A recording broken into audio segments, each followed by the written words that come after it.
Hello and welcome everybody to another episode of Strickland. I'm your host, Shwin. This episode 338. Prez is not with me today because he is in Puerto Rico doing some vacation stuff. Must be nice. Not all of us dip out on the season right when it starts, but I guess not everybody's as dedicated to the grind like I am. No, I'm just kidding. Hope Prez has a good time and gets some sun. But we are joined by two guests who everybody is familiar with, but they are now the founders of the new podcast coming to you, the Hot Hand Theory podcast. You know them as Geoffrey Rasmussen, which is at Frank Barrett 119 on Twitter, and Xavier Justin /XJ, who is XJ Designs on Twitter.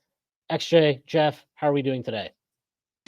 I'm doing great. Thank you for that amazing introduction. I'm not going to lie. There is a part of me that wishes I could switch places with Prez right now, but I'm happy to be where I am. Just super happy to be on the pod and talking to you, Shwin, and teaming up with Jeff here. And as you mentioned, we are starting and have started our new endeavor, the Hot Hand Theory. Is a pod, is a brand, and we're really excited about it. But excited to talk here first, talk a lot of Knicks with you, and chop it up. Yeah.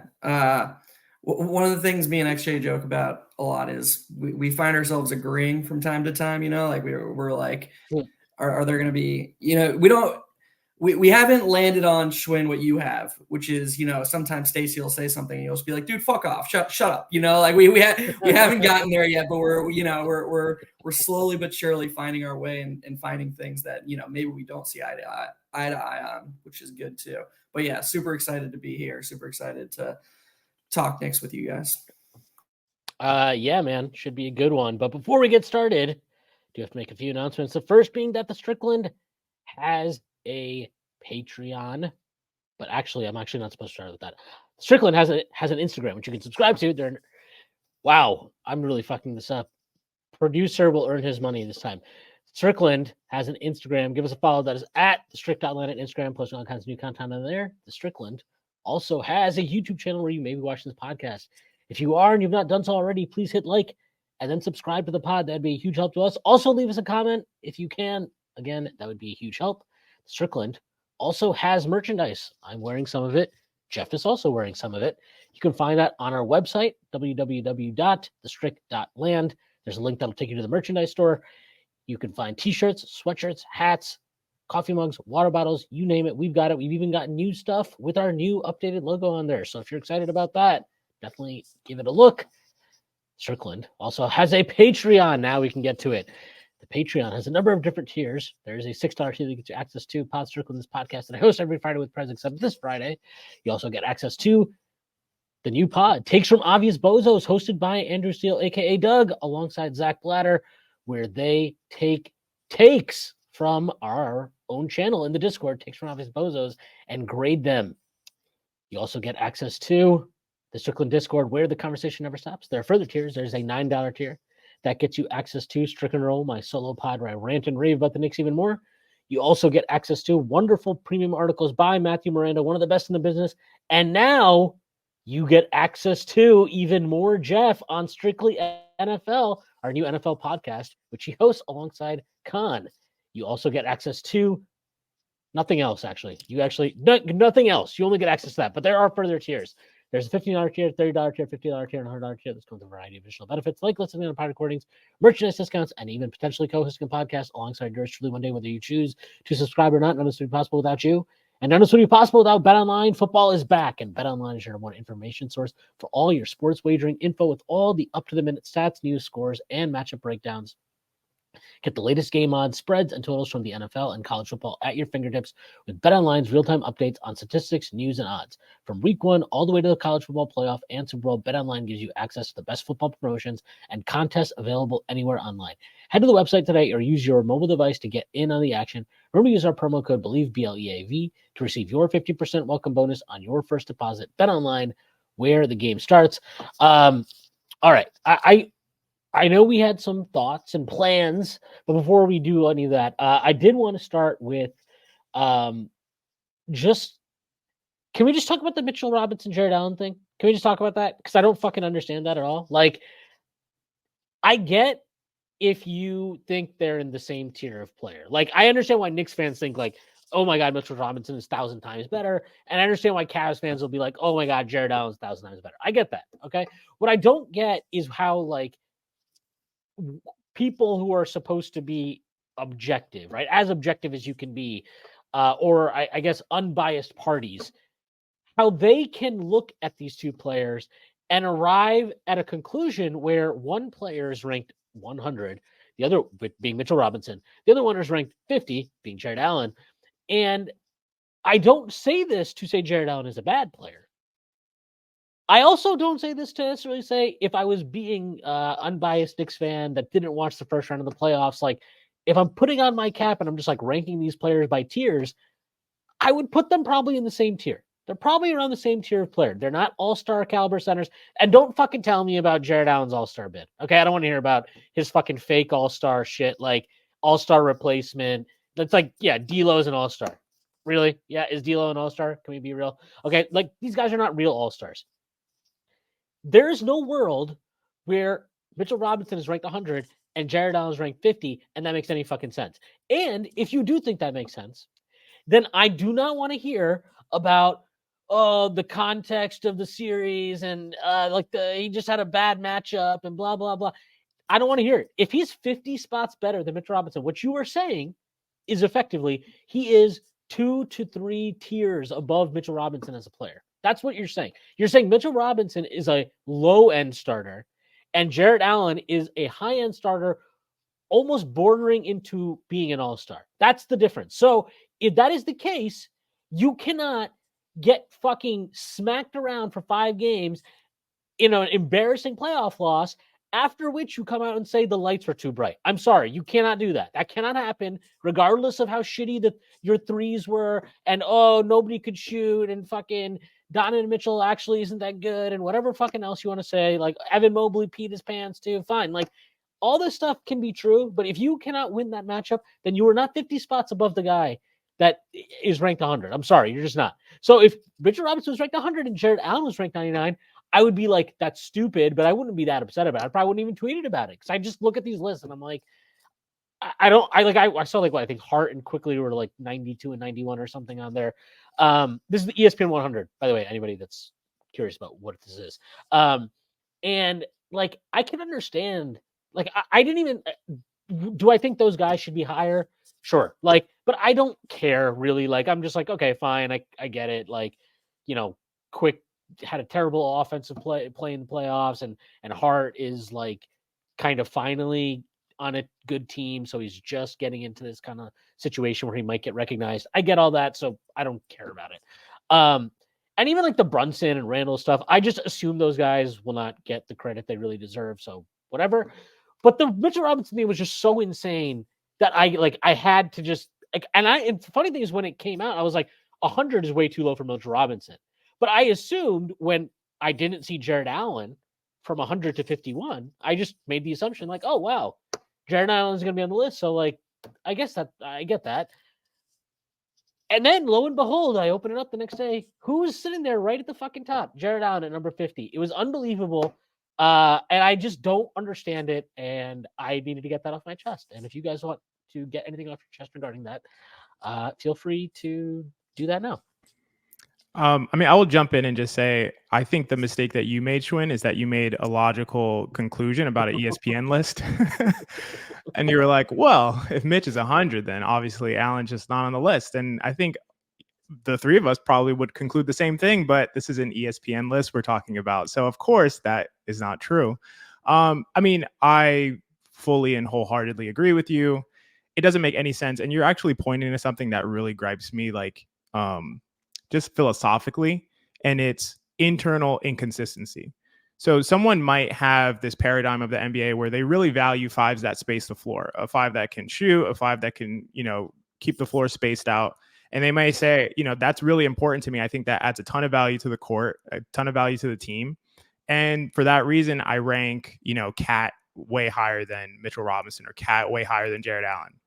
We may disagree with that, but at least they're internally consistent to their own paradigm of how they view the game. Now, we have two guys who do similar things at a similar level. And the differentiation between them is really down to some minutia. And then you're going to have one at 100 and one at 50. You're now internally inconsistent to your own paradigm of how you view the game. It doesn't make any sense. You can't reconcile that perspective.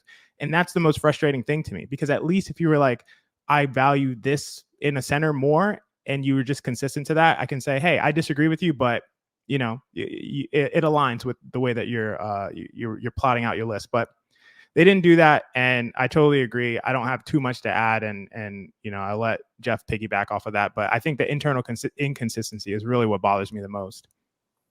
Yeah, a methodology when you're creating any list is just paramount. Like, you see it all the time with the NBA, because the NBA is basically, fanhood is about creating lists. You see the GOAT list, like LeBron, Jordan, people make these lists, and then you have all these other people commenting on the list, but they don't even understand what the original methodology behind why they're ranking players the way they rank them in the first place. So how can you have honest discourse about the original list if you don't even know what they're basing their list on? Like you see it in football, ranking all-time quarterbacks. Well, are we ranking peak? Are we ranking longevity of career? How are you weighing these things? So first and foremost, if ESPN actually wants to add respectability to this list, they'll come out and say, here is what we're weighing, and here is the basis of our list. Like, here's what we value. Bring it back to Allen and Mitch specifically. I actually tweeted from our Twitter account about Allen and Mitch. And one thing I'm always find myself surprised by is how well Allen rates out, like, in a lot of these advanced metrics. I'm always of the belief that, like, oh my God, Mitch is like the advanced metric god. He's going to blow Allen out of the water. And then I look at it and I'm like, oh wow, actually Allen's good. He's a good basketball player. Like, and I watch a lot of Cavs. So like, I'm not surprised he's good, but I'm like just more surprised he's considered like in the same tier as Mitch in terms of impact. I think that I would personally have Allen ahead of Mitch, despite what happened in the playoffs. I know that'll rub some people the wrong way.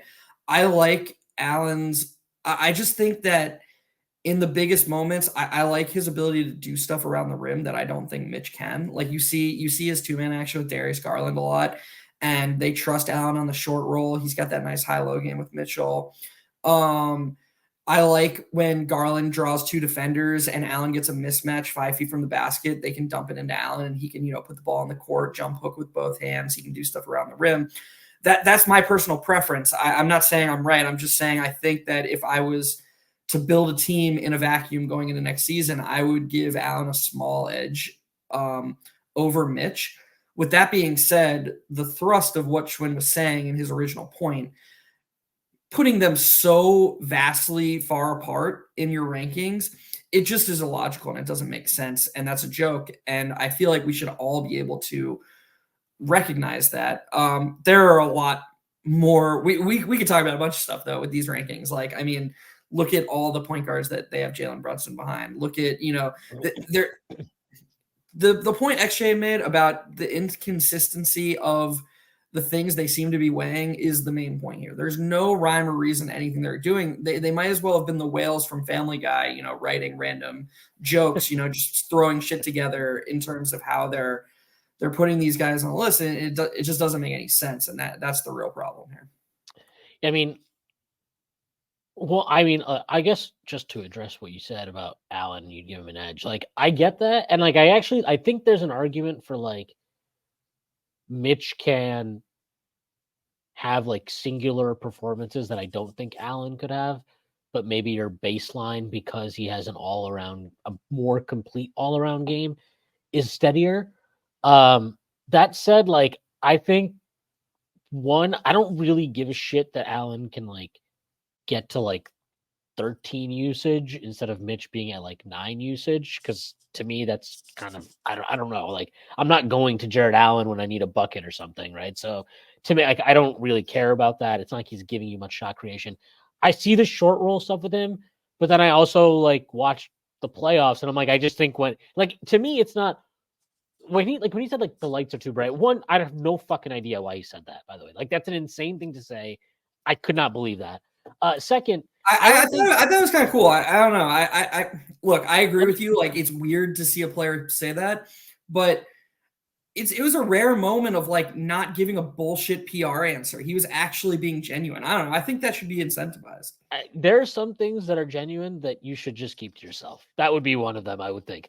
But I don't think what he was actually saying is like, I was so nervous by like what was happening. I think what he's talking about is like we've seen this. I think we saw this so quickly last year where it was like, what it means is teams are keying in on tendencies and habits that you have to a level that you're never going to get in a regular season game, right? Like, it doesn't matter how intense a regular season game is. Maybe in a fourth quarter, you'll like see a team really, really hammer something, but you're not going to see that like every possession is the fucking, it's like Waterloo, like we're fighting for the last inch here. Like, so it's a different level of intensity. And I think when he's like, that's what he's talking about. And so to me, when I'm watching that series, I'm like, yeah, you mentioned the short roll playmaking. To me, I watch that series and I'm like, okay, well, like Mobley can short roll play make and Allen can short roll play make. But when the Knicks were super locked in on that stuff, like it didn't really matter. Like that they could do those things because you were able to take those away. And that, again, this isn't to say like, oh, now Allen is an incapable or useless playoff player, but it is to me indicative of like being well-rounded does not actually necessarily mean that much.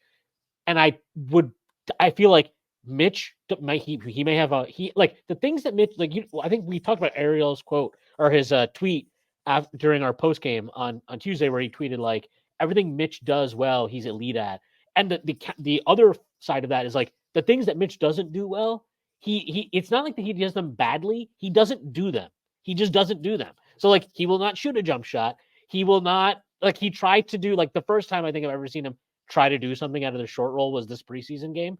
It did not go well, by the way. But so he just doesn't do those things.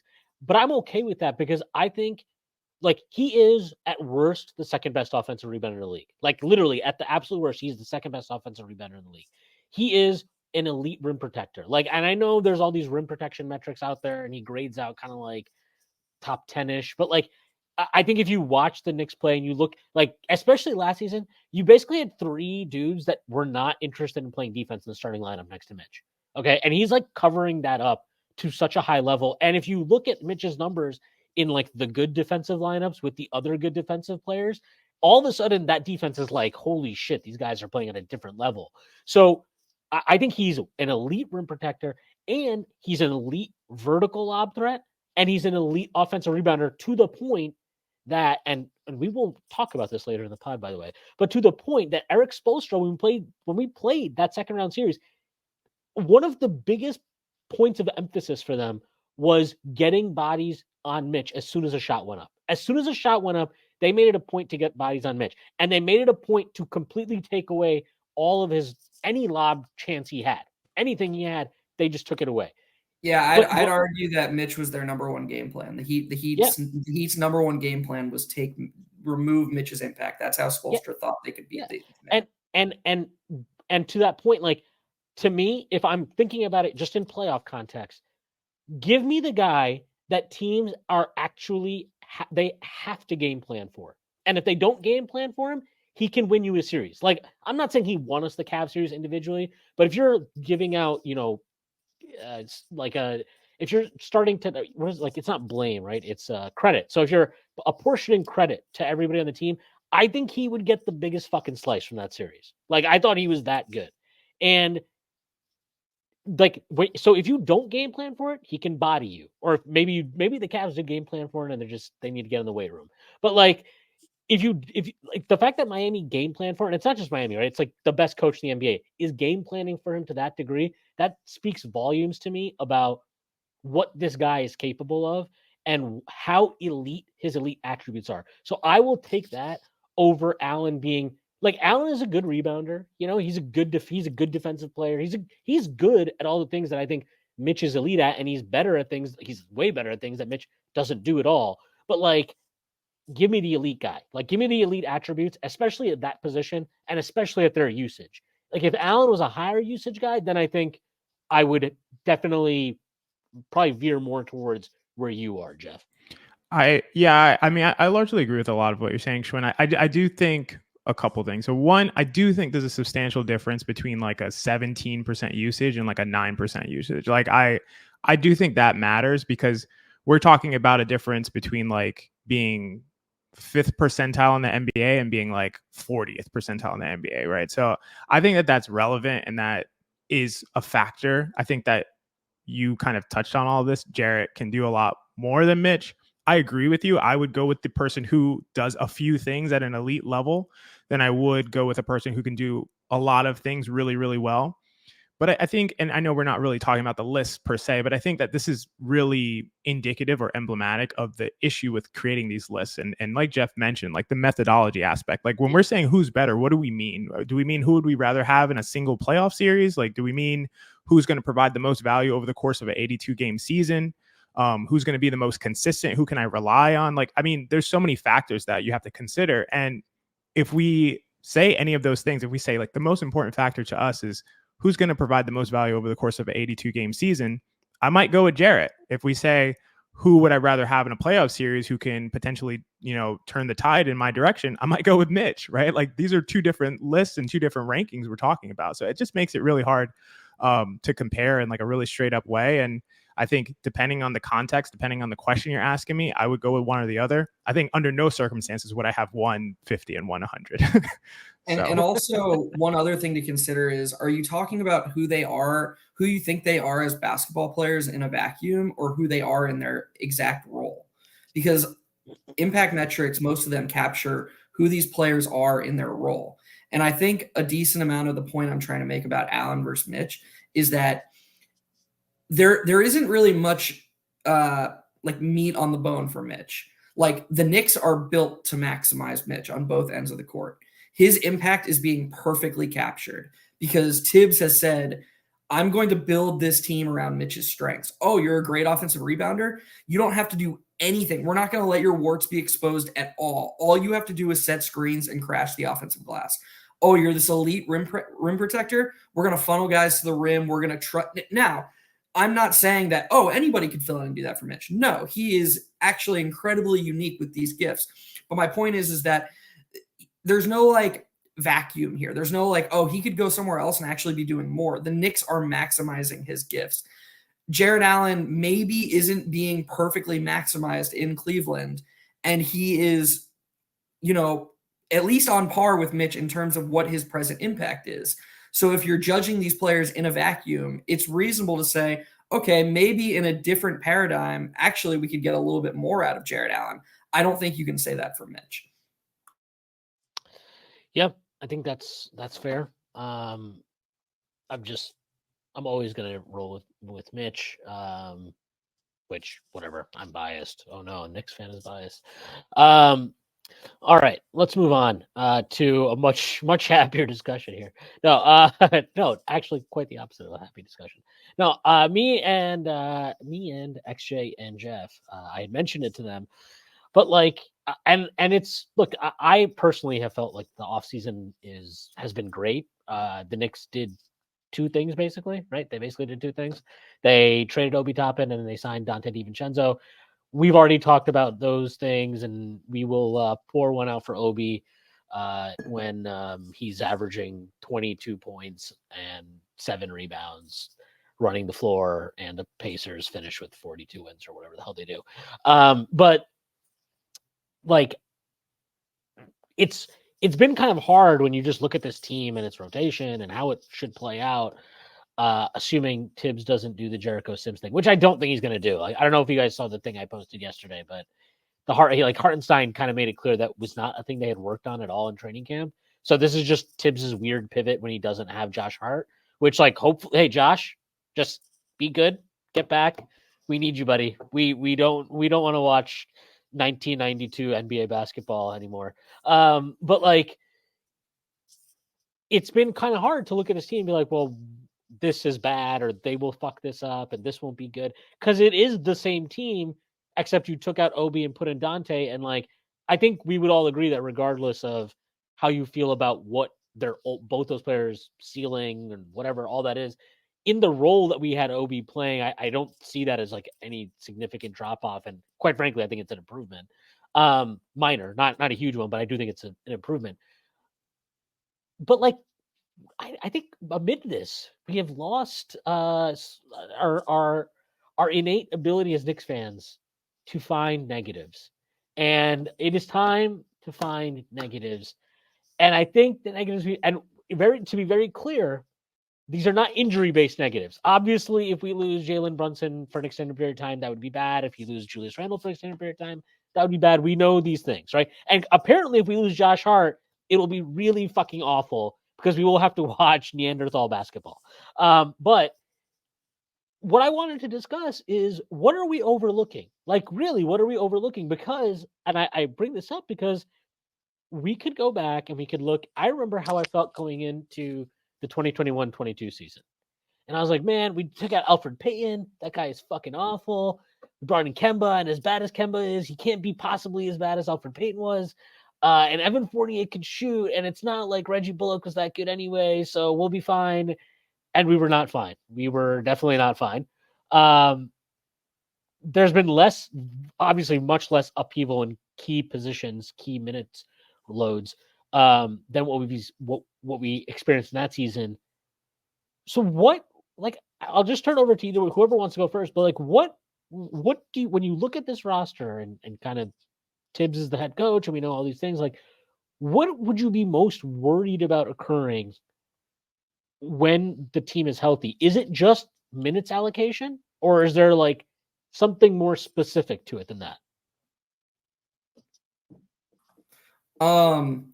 So you asked the question, non-injury nightmare scenarios. That was the question you posed. And I feel like the most rational place to start is actually there. And that is that the Knicks had extremely high-end injury luck last season. They were basically perfectly healthy. Their best player, Jalen Brunson, missed 10 to 15 games. I forget what the exact number was. But again, a bit of a break. Their best backup happens to play Jalen Brunson's position. So like Brunson missed 14 games last year. Right. Okay. Yep. So I mean, look, we can argue, or you can laugh at the assertion that Quickley is even close to Brunson, however you feel about that. But the metrics say that when in the regular season, when Jalen Brunson goes out and Emmanuel Quickley goes in, the Knicks actually aren't really missing a beat. They're actually doing better in the regular season. So and no, I'm not saying Quickley's better than Jalen Brunson. But I'm just saying, when he's on the court, the Knicks are hanging in there and they're doing just fine. So when you factor that in, the Knicks were incredibly fortunate last year with who they were able to keep on the floor. Julius Randle played every game until, well, apparently he just injured himself, because all Heat fans can talk about is how Josh Hart injured Jimmy Butler, and there was nothing else that happened between those two teams. Nothing else. Bam Adebayo definitely didn't slide tackle quickly. He definitely didn't injure Julius Randle. Nope, didn't happen. It was just, I digress. Before all that stuff happened, the Knicks were incredibly fortunate. I think a nightmare scenario is, oh shit, like that actually isn't normal, and things are going to regress to the mean next season. And then the other thing is that progression just isn't always linear. That's what we learned in 2021, 2022. In my opinion, you could argue that the 2021, 2022 Knicks were a better team than the team the year before. Like, obviously they weren't like on paper and their wins and losses, but like if you just break down like the players and where they were at, aside from Julius Randle, like how could they have not been a better team? But they weren't, because that's not how success progression works. It's more like a roller coaster. And so it just makes way too much sense. Oh, the Knicks, they wanted a 53 win pace when Josh Hart was on the team, or 55 win, or whatever the hell it was. Every player in the rotation is going to get better. That's how it works. How can they not be better this season than last season? And, for football fans out there, as we're seeing with the New York Giants, it just doesn't always work like that. So to me, that the nightmare scenario is they're a little bit less lucky with injuries, and then the progression doesn't work like we all logically think it should.